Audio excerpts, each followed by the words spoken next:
इन्फोसिस के को फाउंडर नारायण मूर्ति ने एक बार फिर काम के घंटों पर एक नई बहस छेड़ दी है। हफ्ते में 70 घंटे काम की वकालत कर चुके नारायण मूर्ति ने चीन की मिसाल देते हुए हफ्ते में 72 घंटे काम करने की बात कही है। और इसके लिए नारायण मूर्ति ने चीन के 996 रूल का जिक्र किया। 996 रूल के मुताबिक सुबह 9 से रात 9 बजे तक काम करना चाहिए और वो भी हफ्ते में 6 दिन, यानी हफ्ते में 72 घंटे काम करना चाहिए। नारायण मूर्ति का कहना है कि बिना कड़ी मेहनत के आगे बढ़ना मुश्किल है। उन्होंने ये भी कहा कि लोगों को पहले अपना जीवन बेहतर बनाना चाहिए, फिर वर्क लाइफ बैलेंस की चिंता करनी चाहिए। नारायण मूर्ति ने कहा कि कोई भी समुदाय या देश बगैर कड़ी मेहनत के आगे नहीं बढ़ सकता। 996 रूल के तहत 72 घंटे काम का ये फॉर्मूला पहले चीन की आईटी कंपनियों में चलता था, लेकिन वर्क लाइफ बैलेंस और स्वास्थ्य बिगड़ता देख चीन की सरकार ने 2021 में इस रूल को गैर कानूनी घोषित कर दिया था।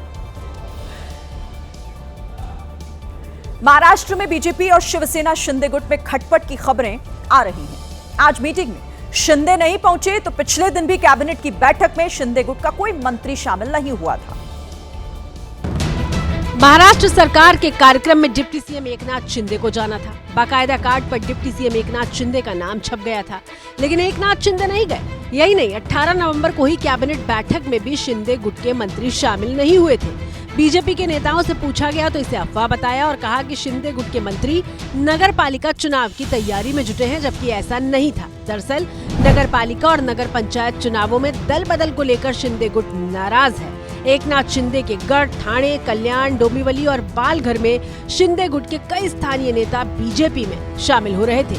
इसी बात के विरोध में शिंदे गुट के मंत्री कैबिनेट मीटिंग में शामिल नहीं हुए। इस नाराजगी के बाद बीजेपी नेताओं ने आश्वासन दिया कि शिंदे गुट का कोई कार्यकर्ता या नेता बीजेपी में शामिल नहीं होगा, लेकिन ऐसा हो पाएगा कहा नहीं जा सकता। जयपुर में वोटर लिस्ट के रिवीजन की प्रक्रिया के दौरान कुछ मुस्लिम युवकों ने बीएलओ से बहस की। युवकों का पक्ष लेते हुए कांग्रेस पार्टी ने भी उनका समर्थन किया। उन युवकों का आरोप था कि इलाके में एसआईआर का फॉर्म बांट रही बीएलओ जानबूझकर समुदाय विशेष के घर फॉर्म देने नहीं जा रही। आप वहाँ गए थे फॉर्म देने?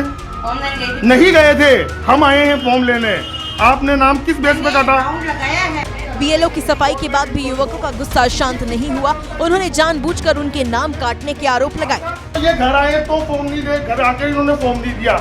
यहाँ इनसे लेने आ रहे हैं तो इन्होंने कह रहे मैंने नाम काट दिया। भाई आपने किस बेस पे नाम काटा है?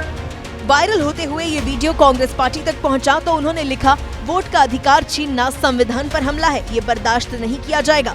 जयपुर के झोटवाड़ा इलाके के इस वीडियो में कौन सा पक्ष सही और कौन सा पक्ष गलत है, इसकी स्पष्टता अभी नहीं है।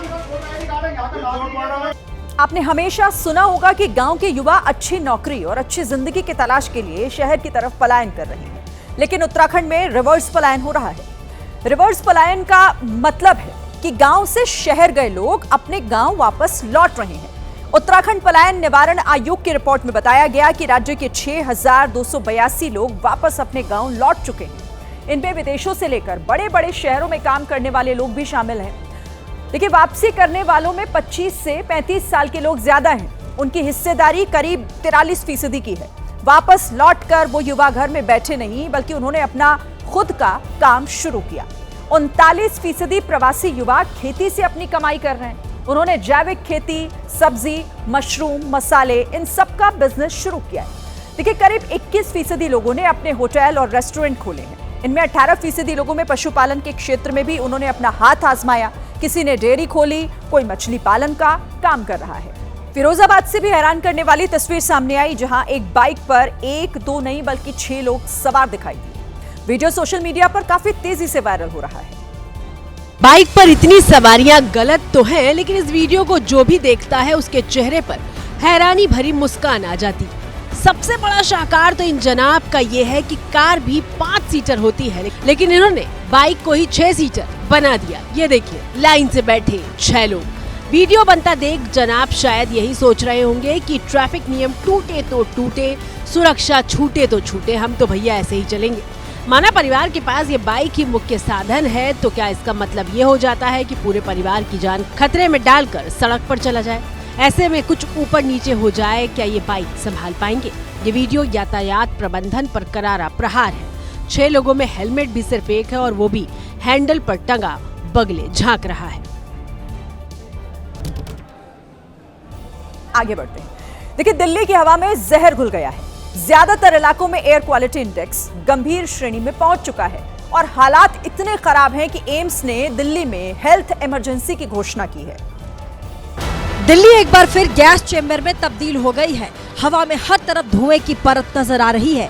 राजधानी की हवा में घुले इस जहर में कई इमारतें धुंधली नजर आ रही हैं। लोगों को सांस लेने में दिक्कत, खांसी, आंखों में जलन हो रही है। हालात इतने खराब हैं कि दिल्ली के एम्स अस्पताल के डॉक्टर ने चेतावनी दे डाली है। पोल्यूशन यहाँ पे अभी बिल्कुल सीवियर और लाइफ थ्रेटनिंग लेवल का है। मैं तो कहूँगा हेल्थ इमरजेंसी है ये। It can be called as a public health emergency. Delhi के कई इलाकों में AQI 400 के पार पहुंच गया है। गैप 3 लागू है और निर्माण कार्यों पर बैन लगा हुआ है। 100 में से 9 लोगों को प्रदूषण की वजह से काफी दिक्कत हो रही है। तो दिल्ली की हवा दमघोटू हो चुकी है। कौन से इलाके में हवा कितनी जहरीली है, इसका पता एयर क्वालिटी इंडेक्स यानी कि AQI से चलता है। AQI 100 के नीचे संतोषजनक माना जाता है, लेकिन दिल्ली के अलग अलग इलाकों में ये 4 गुना ऊपर पहुंच गया है। सबसे ज्यादा खराब हालत दिल्ली के वजीरपुर, आनंद विहार और अशोक विहार इलाके में है। वजीरपुर में AQI 453 रहा, वहीं आनंद विहार में 423 और अशोक विहार इलाके में 440 रहा है। दिल्ली के RK पुरम में AQI 411 तो रोहिणी में 433 रहा है। पटपड़गंज में भी ये 408 तक गया है। दिल्ली के नरेला में AQI का लेवल 421 तक पहुंच चुका है। विवेक विहार इलाके में ये 436 तो चांदनी चौक में 447 रहा। इस वक्त दिल्ली के हर इलाके में हवा बेहद जहरीली हो गई है। दिल्ली पुलिस की स्पेशल सेल ने नशे के खिलाफ एक बड़ा अभियान चलाया और 100 करोड़ रुपए से ज्यादा कीमत की ड्रग्स बरामद की।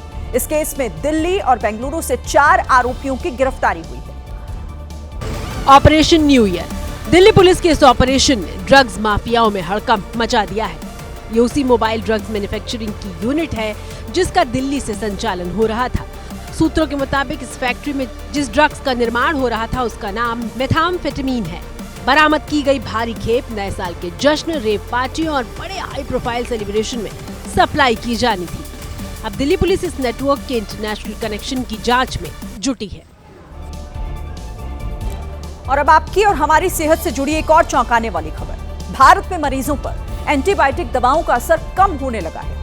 यह खुलासा लैंसेट जर्नल में छपी एक रिपोर्ट के मुताबिक हुआ। इस रिपोर्ट के मुताबिक भारत में 100 में 83 रोगियों पर अब एंटीबायोटिक दवाओं ने असर दिखाना बंद कर दिया है। रिपोर्ट में कहा गया है कि 83% भारतीय रोगियों में MDRO यानी मल्टी ड्रग रेसिस्टेंट ऑर्गेनिज्म मौजूद है।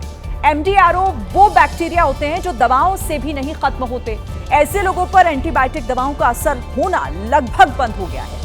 आप आसान भाषा में इसे समझिए, कहा जाए तो भारतीय मरीजों की दवाओं के प्रति इम्यूनिटी में गिरावट आई है और इसकी वजह यह है कि भारतीय मरीज एंटीबायोटिक का इस्तेमाल ज्यादा करते हैं और कई बार तो बिना डॉक्टरी सलाह के भी लोग एंटीबायोटिक दवाएं खा लेते हैं। लैंसेट की रिपोर्ट में बताया गया कि 1200 से ज्यादा मरीजों पर स्टडी के बाद ये नतीजे सामने आए।